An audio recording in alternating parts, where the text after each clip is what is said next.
the weekend, and they've agreed a deal to try and stem the flow of migrants travelling through the country and into Europe. Turkey's agreed to tighten its border and reduce the number of people leaving its shores and heading to Greece and then onwards into the rest of Europe. 720,000 migrants have arrived in Greece so far this year, out of a total of over 850 who have come into Europe. But Turkey won several big concessions in return, and as part of the deal, the EU will give Turkey an initial €3 billion to help Syrian refugees in the country. Turkish citizens will be able to travel to Europe visa-free within a year, as long as certain conditions are met, and negotiations on Turkey joining the EU will be reopened. The Turkish Prime Minister said it was an historic day in Turkey-EU relations. Some say the EU has been too generous.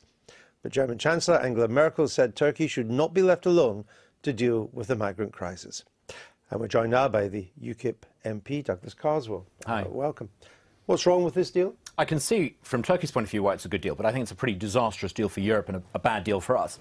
I mean, first of all, they get EU membership negotiations to resume. Now, I wouldn't want EU membership on a friend, and I'm a friend of Turkey, and I think it would be bad for them.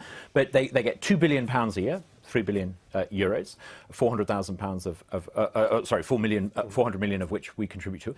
But 400,000 refugees per year will now be shared out amongst the Schengen countries. Now, of course, we're not in Schengen, but once you've been allocated to a Schengen country and you've got your residency papers, you will have the right to come and live in this country. Imagine that you're part of the quota that gets allocated to Portugal or Italy, where there's high unemployment. The moment you get your residency papers, you can move from Portugal to Peckham or Italy to Ipswich, and no one's asking whether we agree with this, and I think it's a really bad deal for us. OK. Caroline Lucas, what do you say to that? Well, I have some serious misgivings about this agreement as well, perhaps for slightly different reasons than Douglas, but I think that Turkey's human rights record is pretty appalling. I think that the role that they're playing in the crisis in Syria is pretty unhelpful. And so the idea that we're just going to open doors now to them seems to me to be wrong. I mean, if they were going to be part of negotiations to be part of the EU, there are all kinds of things they would have to put in place first: the independence of the judiciary, human rights, a whole range of qualities that they need to do. But for all these reasons, no one expects Turkey to be a member of the but EU in a sense, for the foreseeable future. No, but they're already getting a key benefit that would have come to them from being full members of the EU, which is precisely the ability to move around the EU at will without having to show papers or to have any visa restrictions. And that is a concern. You know, the fact that 75 million Turks will have unrestricted, non-visa requiring access from October.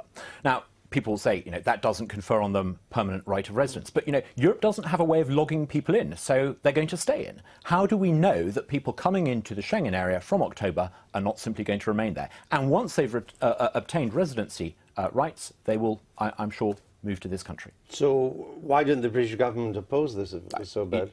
Indeed. You may notice that I'm not a defender of the current government. Indeed, I've noticed that. I think that David Cameron has allowed the European Union to negotiate on our behalf with Turkey, and it's yet one more reason why we're better off leaving the European Union. The European Union has lost control of its migration policy. It's lost the ability to negotiate well. We would be much better taking back control and striking our own arrangements with the world. Obviously, you don't agree with that, but the European Union clearly felt it had to do something to try and at least get a grip of this uncontrolled migration that is currently coming in. And even though we've moved now, as of today, into the winter months, it will become, I suspect, a humanitarian crisis. Absolutely. Even worse now. They felt they had to do something, and didn't they use what tools they have available, which is money and some agreement? They know that they can't put a fence up. They know that it can't be Fortress Europe. I mean, I think they're certainly right to recognise that the situation in those refugee camps is getting really, really desperate. People are in desperate poverty and cold and hungry. And yes, absolutely, finances should be going to support people in those refugee camps, and I think Britain ought to be doing more as well, although we have got a good record on that. Well, we seem to do more than everybody. Well, I would like us to use that position that we have really to be talking to our EU counterparts to have actually stepped up the finance that they were putting into the pot, rather than opening the doors in the way that they have to a country country, as I say, that has such an appalling human rights record and would not be in a position to join the EU under any circumstances, given that record right now. If a Turkish citizen takes advantage of this visa-free travel to come into the Schengen area, that's what it covers, they'll still have to show their Turkish passport at the British border if they want to come here, won't they? Correct. But if you're allowed into Europe and there's no system in Europe to log people in, you will just stay in. In America, if you go to America, they have a technology-driven system that means you're logged in and you're logged out. The London Underground, when you log in using your Oyster card, it logs you out. The technology exists, but Europe simply doesn't have it. So it's allowing 75 million people unrestricted access into Schengen with no way of logging them in or logging them out. Was there a sense of desperation, do you think, about Europe in this, as to why it's agreed with this on Turkey? Because that's an interesting point about the log-in and log-out. And there is no real political will, even in Germany, which used to be a big supporter of Turkey, to give Turkey full membership, but it's been kind of dangled there to try and get this agreement. I mean, the idea that President Hollande, this side of a rather difficult election he's got coming up in May 2017, would agree to Turkish membership is inconceivable. Yeah.